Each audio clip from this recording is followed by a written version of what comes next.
நம்ம சேனலை சப்ஸ்கிரைப் பண்ணாதவங்க சப்ஸ்கிரைப் பண்ணுங்க. கூடவே பெல் ஐகானை கிளிக் பண்ணிங்கன்னா நாங்கள் அப்லோட் பண்ணுற வீடியோவை நீங்கள் உடனுக்குடன் பார்க்கலாம். நான் இன்றைக்கி செய்ய போகிறது கந்தரப்பம். இது வந்து திருக்கார்த்திகை தீபத்தன்னைக்கு நம்ம இறைவனுக்கு செய்து படைக்கலாம். இது ரொம்ப ஈஸியாக செய்யலாம். பச்சரிசி 1 கப்னா ஒரே ஒரு கைப்பிடி உளுந்து, கூடவே வெந்தயம், நீங்கள் கடலைப்பருப்பு தேவையான ஆட் பண்ணிக்கலாம், இல்லைனா வேண்டியதில்லை. இது கூட வெல்லம், தேங்காயெல்லாம் ஆட் பண்ணி செய்ய போகிறோம். இப்போ எப்படி செய்கிறதுன்னு சொல்கிறேன், வாங்க பார்க்கலாம். நான் இன்றைக்கி செய்ய போகிறது கந்தரப்பம்.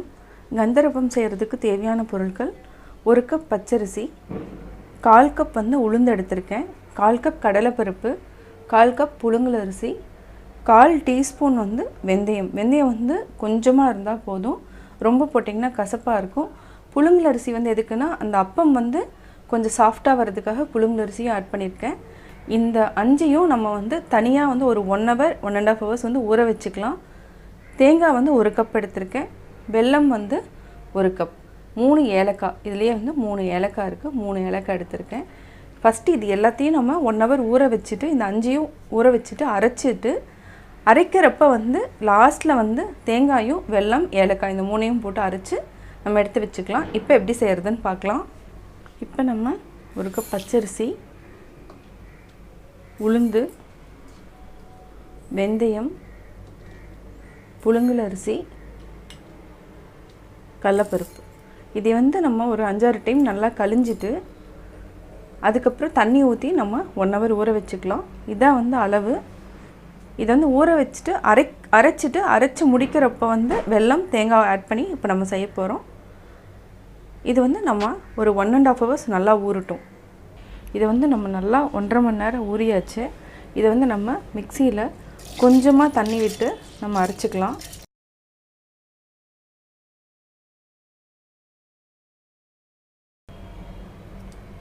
இதை நம்ம மிக்சியில் போட்டு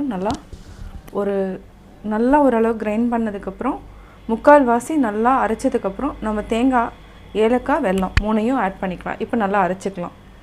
இதை நான் 3/4 வாசி நல்லா அரைச்சிட்டேன். கூடவே தேங்காய், ஏலக்காய், வெல்லம் இதையும் நம்ம போட்டு நல்லா அரைச்சிக்கலாம். வெல்லத்தை கொஞ்சம் பொடி பண்ணிட்டேன், ஏன்னா ரொம்ப கட்டியாக இருந்துச்சுன்னா அது ஒரு மாதிரி இதாகும், கிரைண்டரில் அரைப்படாது. அதனால் நான் கொஞ்சம் பொடி பண்ணி இதையும் போட்டு மிக்சியில் அடித்து நம்ம ஒரு பாத்திரத்தில் ஊற்றிக்கலாம். அரைச்சிட்டோம். இதை நம்ம ஒரு பாத்திரத்தில் ஊற்றிக்கலாம். இப்போ நம்ம அப்போ இந்த மாவு பதத்தில் இருந்ததுன்னா அப்போ நல்லா வரும். இப்போ நம்ம அப்போ ஊற்றிக்கலாம். இப்போது ஆயில் ஹீட் ஆகிட்டுருக்கு. ஃபஸ்ட்டு நல்லா ஹீட் பண்ணதுக்கப்புறம் சிம்மில் லைட்டாக மீடியமான ஃப்ளேமில் வச்சுட்டு நம்ம இப்போ அப்போ ஊற்றலாம். நம்ம ஒன்றா தான் போட்டு எடுக்கணும்.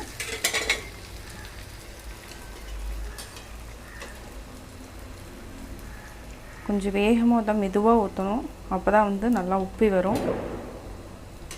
இப்போ நம்ம திருப்பி போட்டுக்கலாம். இப்போ நல்லா அப்போ உப்பி வந்திருக்கு. நம்ம இப்போ எடுத்துக்கலாம். இது என்னென்னா நம்ம ஒன்றா தான் ஊற்றணும். இந்த மாதிரி ஒரு டிஷ்யூ பேப்பர் போட்டுட்டு அப்போ தான் எண்ணெய் உறிஞ்சும். எடுத்துக்கலாம்.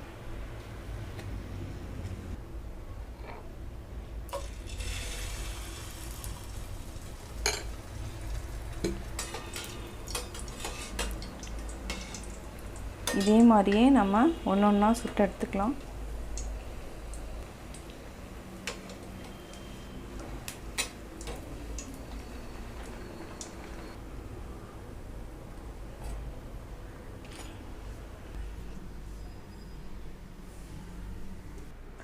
நான் இன்றைக்கி செய்ய போகிறது கார்த்திகை ஸ்பெஷல், அதாவது அவல் பொரி நான் செய்ய போகிறேன்.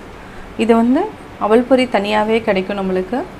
இது நான் ஒரு 200 கிராம் வாங்கியிருக்கேன்.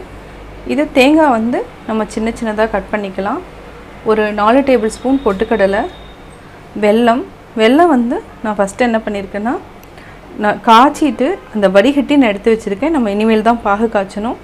தேவையான அளவு கீ. இப்போ எப்படி செய்கிறதுன்னு பார்க்கலாம். ஒரே 1 டேபிள் ஸ்பூன் கீ விட்டுக்கலாம். தேங்காய் நம்ம குட்டி குட்டியாக கட் பண்ணி வச்சுருக்கிறோம். அதையும் போட்டுட்டு கொஞ்சம் நல்லா ட்ரை ரோஸ்ட் பண்ணிவிட்டு 2 ஏலக்காய், ஒரே ஒரு பிஞ்ச் வந்து நம்ம சுக்கு பொடியை ஆட் பண்ணிவிட்டு அதுக்கப்புறம் பொட்டுக்கடலை ஆட் பண்ணிக்கலாம்.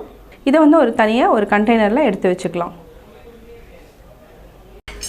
அடுத்து நம்ம ஆல்ரெடி வந்து வடித்து வச்சுருக்கிற வெள்ளைப்பாகு இதையும் வந்து ஊற்றிக்கலாம். இப்போ நம்ம பாகு காய்ச்சிக்கலாம். கம்பி பதம் வர வரைக்கும் நம்ம வந்து நல்லா மிக்ஸ் பண்ணணும். இதை நல்லா ஒரு 5 நிமிஷம் நல்லா கம்பி பதம் வர வரைக்கும் நம்ம காய்ச்சிட்டே இருக்கலாம். இப்போது நல்லா கொதிச்சிட்ருக்கு. இதை வந்து தண்ணியில் வந்து போட்டோன்னே உருண்டை மாதிரி வரணும். அது வரைக்கும் நம்ம காய்ச்சிக்கலாம். இது பார்த்தாவே தெரியுது. இப்போ நம்ம விட்டு பார்க்கலாம். தண்ணியில் விடலாம். விட்டால் நல்லா உருண்டை மாதிரி நம்ம எடுக்கலாம். இது கரெக்டான பதம் வந்துருச்சுன்னு அர்த்தம். உங்களுக்கு பார்த்தீங்கன்னாவே தெரியும். இதான் இப்போ வந்து கூடவே ஏலக்காய், அதாவது பொட்டுக்கடலை, தேங்காய் இதையும் நம்ம மிக்ஸ் பண்ணிக்கலாம்.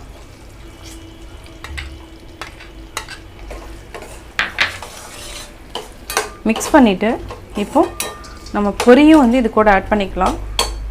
இப்போ கேஸ் ஆஃப் பண்ணிவிட்டு நல்லா மிக்ஸ் பண்ணி விடுங்க.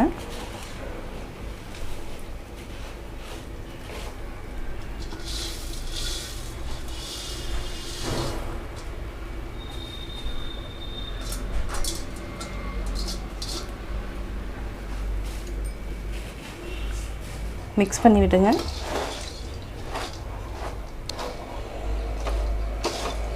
இப்போ ரெடி ஆயிடுச்சு.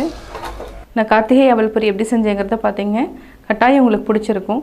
நீங்களும் வீட்டில் ட்ரை பண்ணி பார்த்துட்டு உங்களுடைய கமெண்ட்ஸ் எனக்கு சொல்லுங்கள். பிடிச்சிருந்தா லைக் பண்ணுங்கள். மறக்காமல் எங்கள் சேனலை சப்ஸ்கிரைப் பண்ணுங்கள்.